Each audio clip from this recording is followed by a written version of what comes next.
Ya, bismillah. Assalamualaikum warahmatullahi wabarakatuh. Baiklah, pada kesempatan video kita kali ini masih melanjutkan hubungan dengan manajemen usaha baru ya, yang mana pada video kali ini kita sedikit membahas tentang respon konsumen terhadap inovasi atau lebih ke perilaku ya, bisa dikatakan lebih ke perilaku daripada konsumennya. Oke, inovasi di sini sangatlah penting ya untuk banyak hal terutama dalam bisnis ya, termasuk dari kesuksesan dari perusahaan ataupun bisnis usaha tentunya ya. Namun menjadi inovatif itu bukanlah sesuatu yang mudah ya karena tidak banyak orang itu bisa dapat melakukannya. Jadi saat melakukan perubahan pun tentu saja akan selalu ada yang namanya tantangan yang mengiringinya.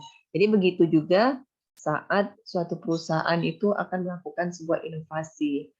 Ya, jadi ada 5 tantangan yang sudah kita bahas di video sebelumnya ya, tentang 5 tantangan yang menghantui daripada corporate inovasi ya ketika akan melakukan inovasi itu sendiri. Oke ya, saya next. Nah, jadi di sini kalau kita bahas secara pengertian ya, terutama tentang minat beli dari konsumen. Konsumen ini bisa dikatakan setiap orang ya, kelompok atau bisa juga badan hukum pemakai daripada suatu harta dalam bentuk benda atau jasa ya, karena memang adanya hak ya, terutama mempunyai hak. Kemudian customer atau konsumen ya, di sini bisa juga dikatakan seseorang yang bisa berbelanja itu secara berkala ya tentunya, yang bisa menjadikan sebuah kebiasaan kegiatan dalam membeli barang. Jadi pada suatu toko tertentu walaupun masih ada toko yang lain, orang itu biasanya didekati oleh pemilik toko ya dengan tujuan agar orang itu selalu berbelanja ya, terutama di tokonya ya. Jadi bukan hanya sekali datang belanja, tapi orang selalu berharap menarik perhatian daripada calon konsumen atau pelanggannya ya untuk selalu berbelanja di tokonya, tentunya di masa yang akan datang. Nah, di sini contohnya adalah orang yang diingat ya, ukuran dan kesukaannya oleh pemilik toko. Jadi ya memang orang yang selalu berbelanja di tokonya ya. Jadi salah satu dari segi minat beli konsumen yang bisa jadi daya tariknya memang di situ ya. Kemudian minat beli ini juga merupakan bagian dari komponen perilaku ya, terutama dalam sikap mengkonsumsi terutama.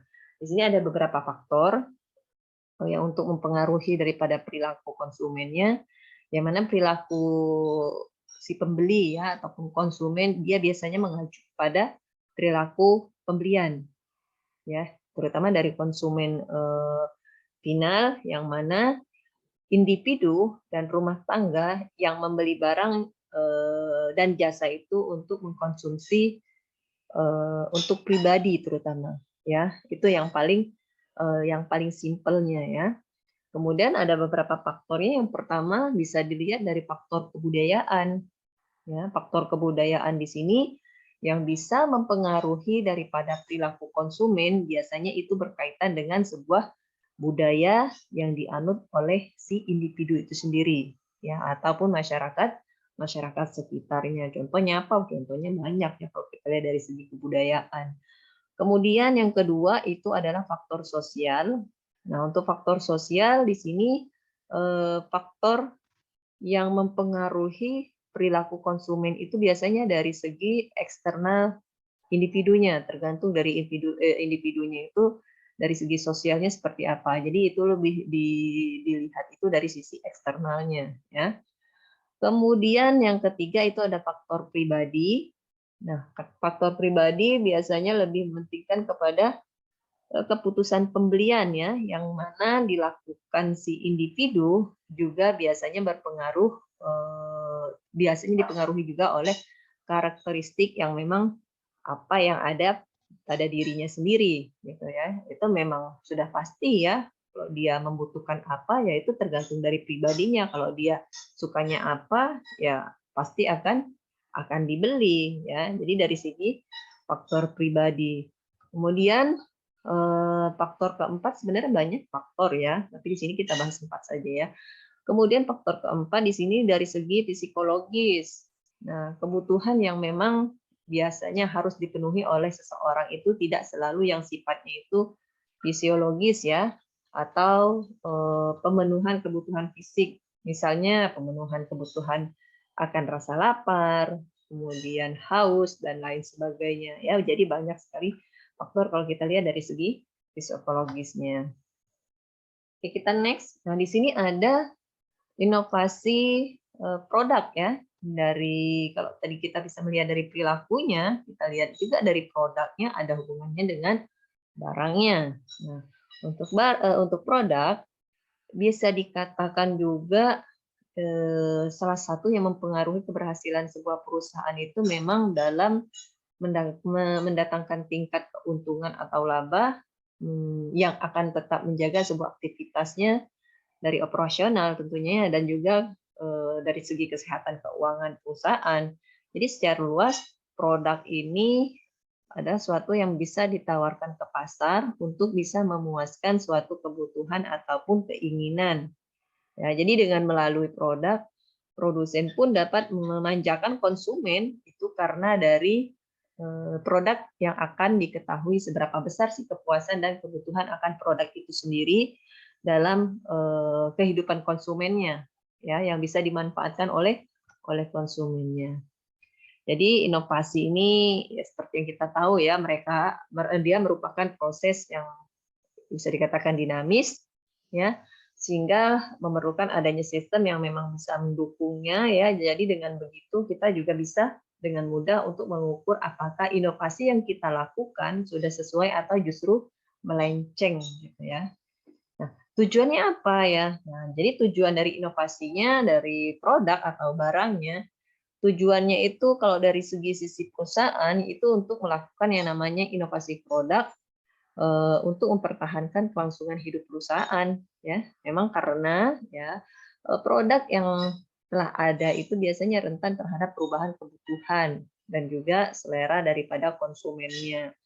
Ya, dari segi teknologi, siklus hidup produk yang lebih singkat, misalkan ya, serta meningkatkan persaingan tentunya. Inilah jadi salah satu tujuan dari inovasi dari segi produknya.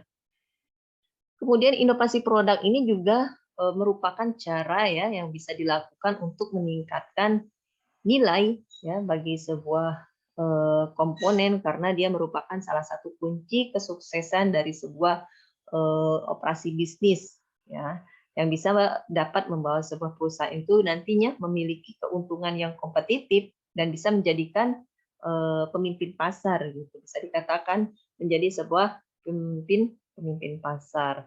Jadi meskipun perusahaan itu masih mementingkan mutunya, akan tetapi ya apabila perusahaan itu tidak memperhatikan selera konsumen, maka itu akan menyebabkan yang namanya produk itu akan tidak diminati nantinya. Bahkan konsumennya pun bisa lari atau bisa beralih pada produk lain ya. Jadi sehingga penjualannya pun otomatis akan bisa turun drastis ya. Jadi dia harus bisa mempertahankan yang namanya untuk inovasi produknya.